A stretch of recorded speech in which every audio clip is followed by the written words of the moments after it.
Alright kids, it's Blackjack with 396 Guitars. We are in the home stretch with the Epiphone Les Paul. Fret leveling and everything that we've done up until now has led us to where we're at today. I'm going to catch you up. Let's get to work. You can see I have files out here and I have feeler gauges out here. What are we getting ready to do? Well, refer to the end of the last video when I was trying to puzzle out the nut situation because somebody had butchered the nut slot, the nut channel so bad that I commiserated over it for about a week, trying different nuts and different sizes and starting with a blank. And nothing really would fit correctly because somebody has actually cut part of the finish of the guitar. In fact, there were some pieces of chip out that I had to actually glue back in there. And they loaded it up with rubber cement, tried to build up to get up to the height. So I got a bone, a Tusk brand bone nut. I tried a lot of different things. I was at my wit's end, but I finally just said, "Look, I'm gonna fab this one up and get it in there." And it's now ready to cut the nut slots to size. Now, generally speaking, I will do about 23 thousandths on these three and progressively go up about 12 thousandths. That one is actually pretty close, but a little bit. And progressively go up a little bit on the treble side, or down a little bit, I'm sorry. Down quite a bit, 23 thousandths to, 12 thousandths. And to do that, we use, I'm going to put my 12 back on here, nice and bright. Nut files. So we know that we're way too high here. First fret action is crucial, and I'm even getting ahead of myself. The first thing I want to do, because the neck is still in a flat condition, from doing the fret work, I want to set the neck relief right now. Yeah, it's a little too far away. Well, with string tension, it's actually not that bad. I'm going to tighten it slightly.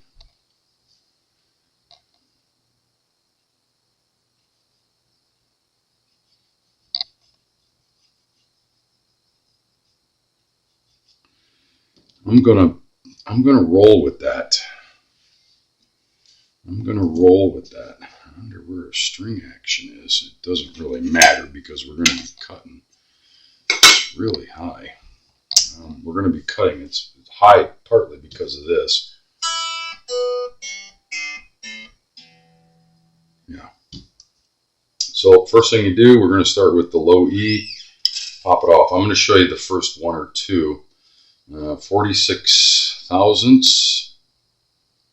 Make sure that your file is clean. There's my brush. There it is. Just to keep the filings and the material out of the...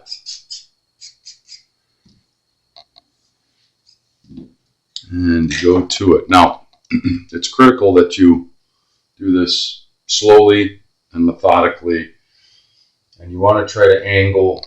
They're already pre-marked and kind of angled towards the tuner.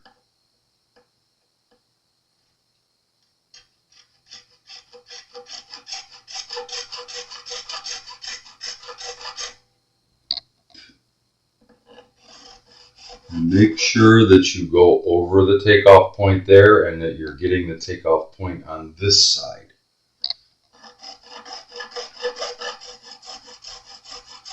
You cut a little bit. Turn it sideways. Make sure you're getting a nice little ditch for the string to sit in. And If you think you haven't gone far enough, stop. You probably have gone too far. Check, cut, check. And of course, you got to tune up the pitch every time. Get the right tension on it.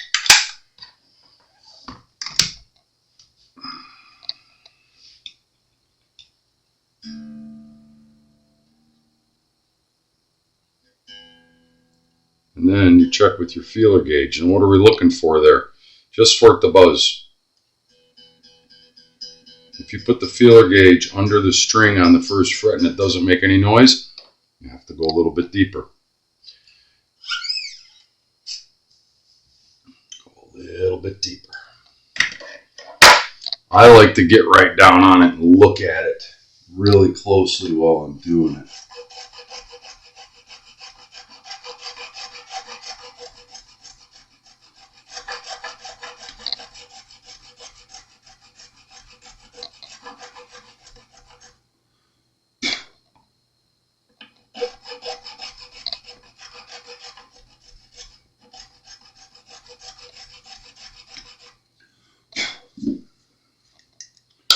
And then rinse and repeat as often as needed.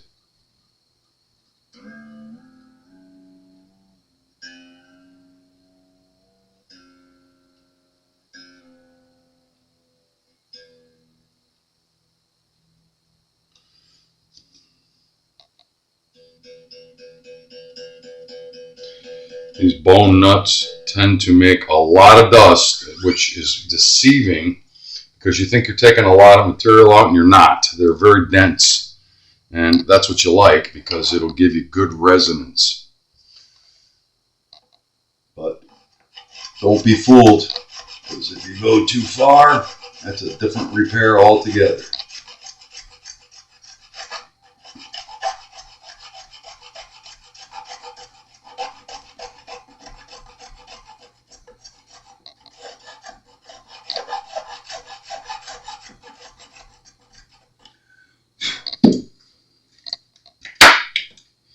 And usually by the third time you'll go, oh, it's not getting where it's supposed to, and you start cutting too much off. You'll know right away because it'll start buzzing open. You hear that? It's just starting to buzz on my feeler gauge. Stumac will tell you go to 24 thousandths.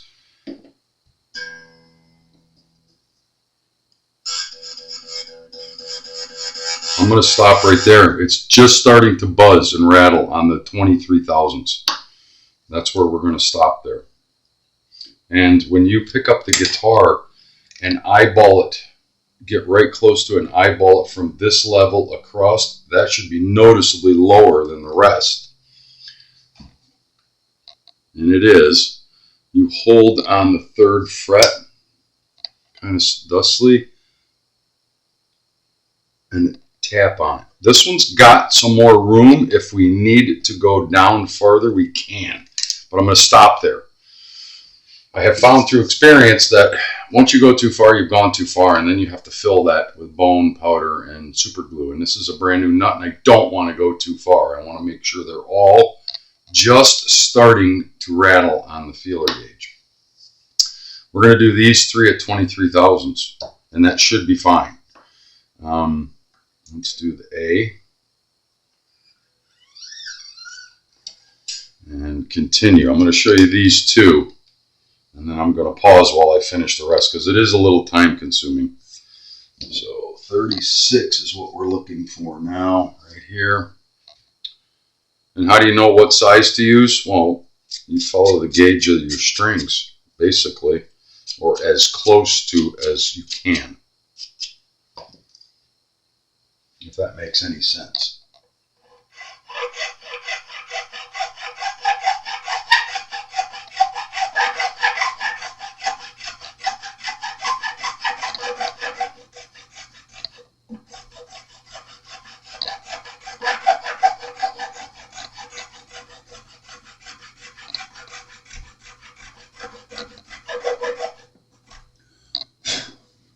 So I methodically do the front edge, then the back edge, then I cut level, and then I turn and tilt it and try to round out the bottom of the cavity, the bottom of the string slot. That's just the way I do it. But as long as we get to where we want to be, you want good takeoff point, especially from the inside of the nut and the outside of the nut. Those are called takeoff points, where the string actually rests there. And it needs to be relatively clean. Get up to pitch.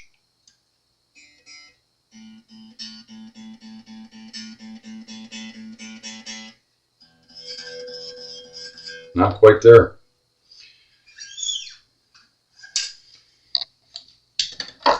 And this can take some time because you have to be cognizant of the fact that if you go too far, you have to start all over again.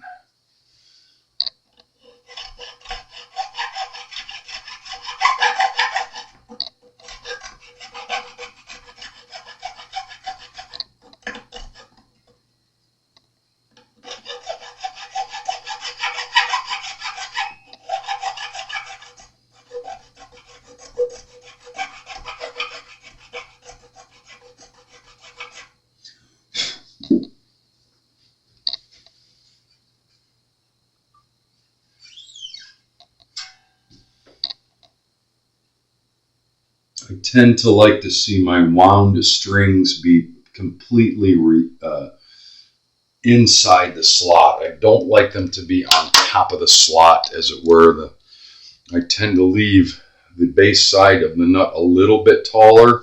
That's just the way I was taught.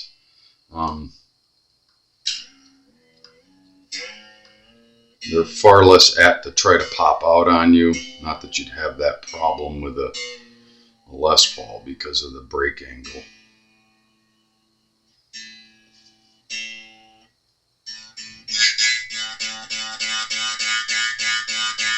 Yahtzee. We got the E and the A done. We're moving on to the D. I'm going to pause here and stop the video while I do the other four strings. And when we come back, that'll be set. And then we're going to do the rest of the setup. And basically, we'll be done. Stand by. Beautiful. All the nut slots are now cut. They're just barely sitting in the slot, so they're going to be captured there. They won't be prone to popping out.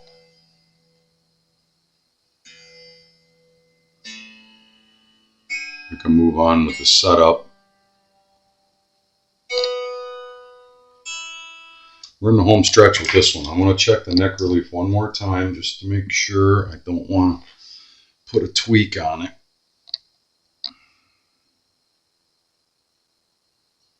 I like it. It's just kissing 12 thousandths at the 7th fret. I like that. We don't need our files anymore.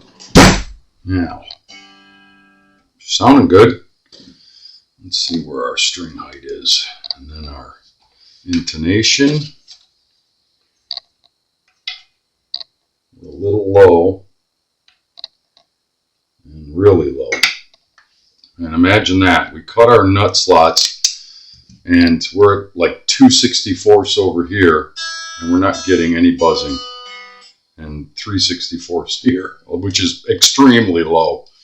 But it's the sign of a good fret leveling because everything is now, with the neck relief and everything, it can play low like that. But we are going to pull it up slightly. It just needs to come up slightly. It's a little too low even for me. This one needs to come up a whole turn. And we'll check again. Tune to pitch and check again. This guitar is going to play like it's never played before. That I can guarantee you. And I'm talking to all of you out there and the owner, the client. This guitar has some sentimental value. He's had it for a long, long time, 30 plus years. And by his own admission, it hasn't really been played much, but it never really played well, and that's why he kept taking it to the wrong people. And judging by some of the work that was done on this guitar, yeah, I would have to agree with that. Some of the people that were working on this guitar did not know what in the wide world of sports they were doing. You follow? I hate to slam on other techs, but some of the butchery that happened, especially right here, phew.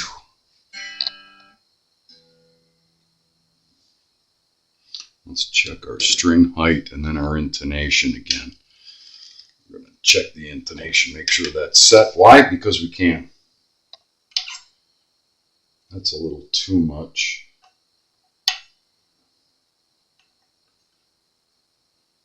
I'm going to let this one down and bring up the treble side slightly. Oops. Down, you fool. Down, you damn fool.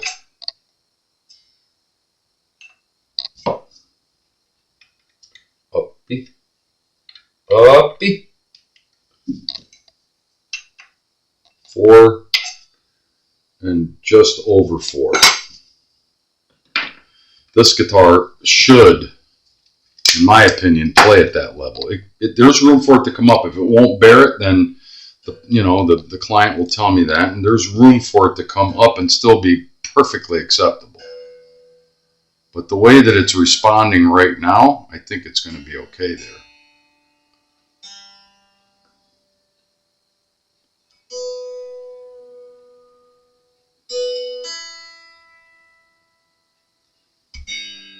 All right, where are we at?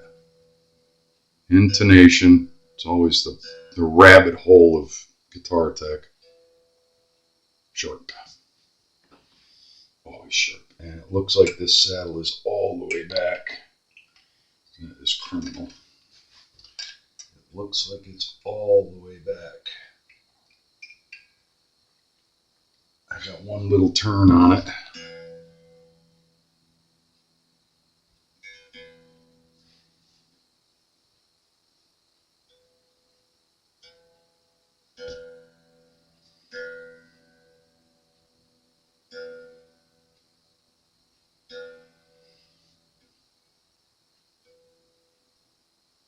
It's a little sharp. That saddle is all the way back.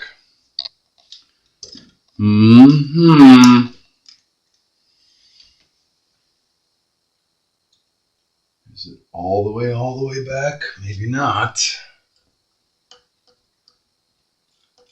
Sorry for my fat head. It is all the way back.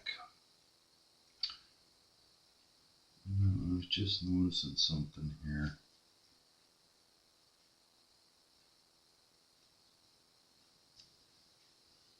I was just noticing something here.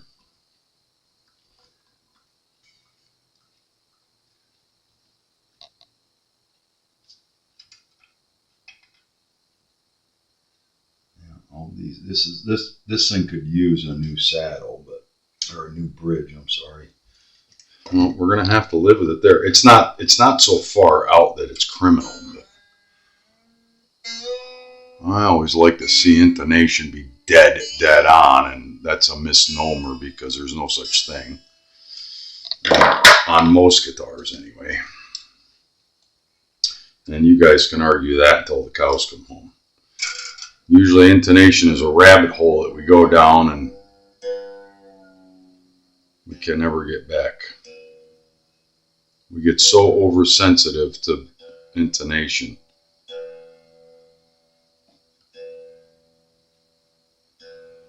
Let's check it one more time. I have that saddle all the way back.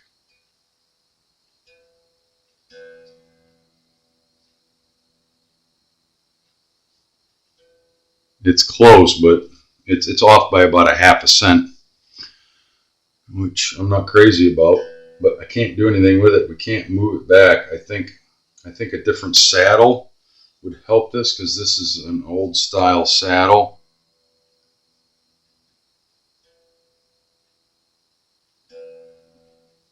It's close enough that the ear can't catch it, but the meter is definitely picking up on it.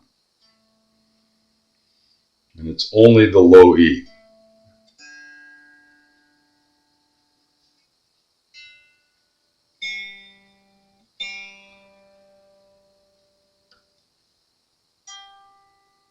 The G is off too, way off, but I got plenty of adjustment on that one. I'm looking at this saddle, this bridge and saddle assembly, and I got to tell you, it does not look as though, when you look at these, you think they're perfectly perpendicular, and they're not supposed to be. Usually the E side is supposed to be just a little bit farther back, and they're supposed to be kind of at a tilted angle. There's a specific measurement for that at the factory. But when you eyeball this one, it is perfectly perpendicular to the back of the pickup ring, and it shouldn't be, and that's why we ran out of intonation there. It's always the low E. Yeah. But I digress. So I'm gonna have to go to the factory where this guitar was built and slap them around a little bit.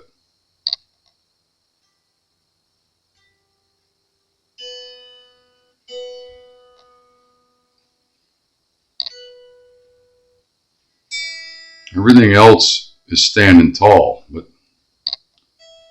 the low E, that bothers me, and I need probably another 1/16 of an inch to go back to get the intonation exactly perfect, dead on. But it's so close that the human ear won't be able to pick it up, and I'm okay with that. Sorry, I'll just lose sleep over it tonight.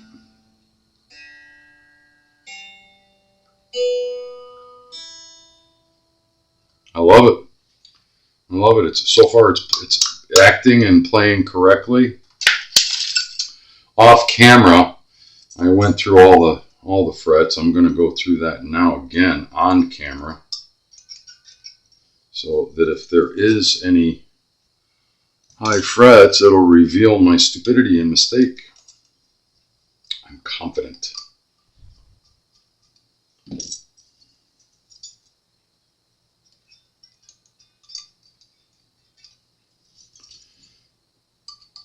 As soon as I get the pickup set.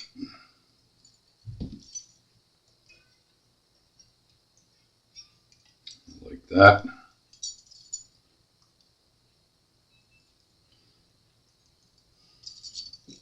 I did more work on this guitar than I did on the Hello Kitty guitar, and the Hello Kitty guitar kicked my ass with that stupid Goto Floyd Rose style bridge that with the drop C sharp pull out on the back. Oh my God, I'm still having nightmares about it.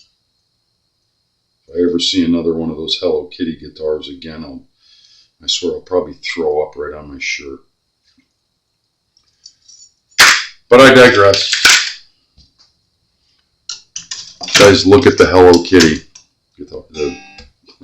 Look at the Hello Kitty video.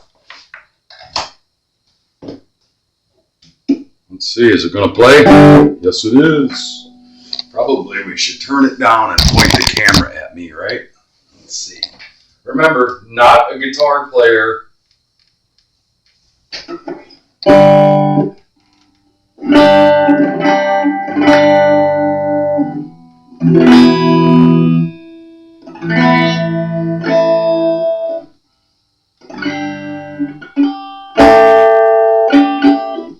All right, so.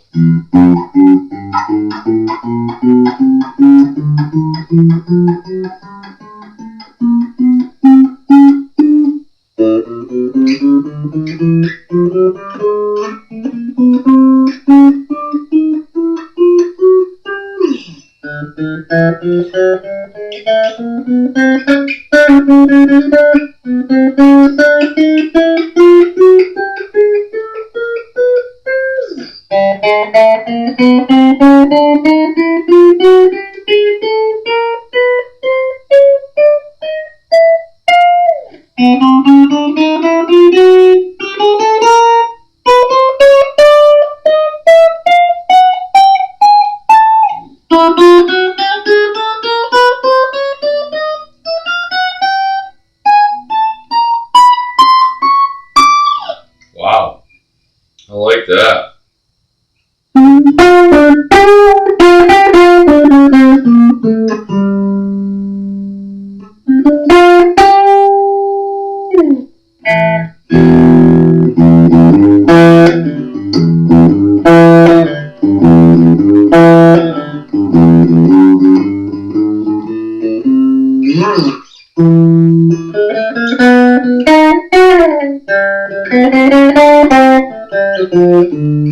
It sounds great, and we don't have one buzzing fret anywhere, and the action is super, super low.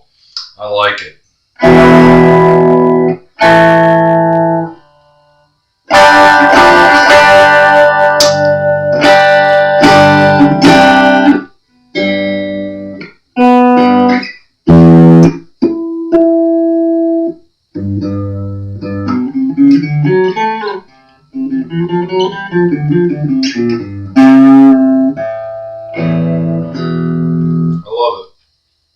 love it. Beautiful, beautiful, beautiful. I'm going to snip off the strings off camera. This one's ready to roll. I'm very pleased with the way this instrument came out, and I know it's going to play for many, many, many years to come in the form that it's in. He has put some money in this guitar over the years. Now it's set upright, and we got this squared away. We got the frets all leveled, polished. They're really in nice condition. One last thing I want to check. Yeah. Okay, I'm okay with that. Yep. It's Blackjack with 396 Guitars. Guys, thanks for watching, and thanks for all your comments. Thanks for your support and watching all the time. I try to read your comments. I try to answer. Unless you're a troll, then I'm going to give you a snarky comment right back. We'll talk soon. Like and subscribe and share, please.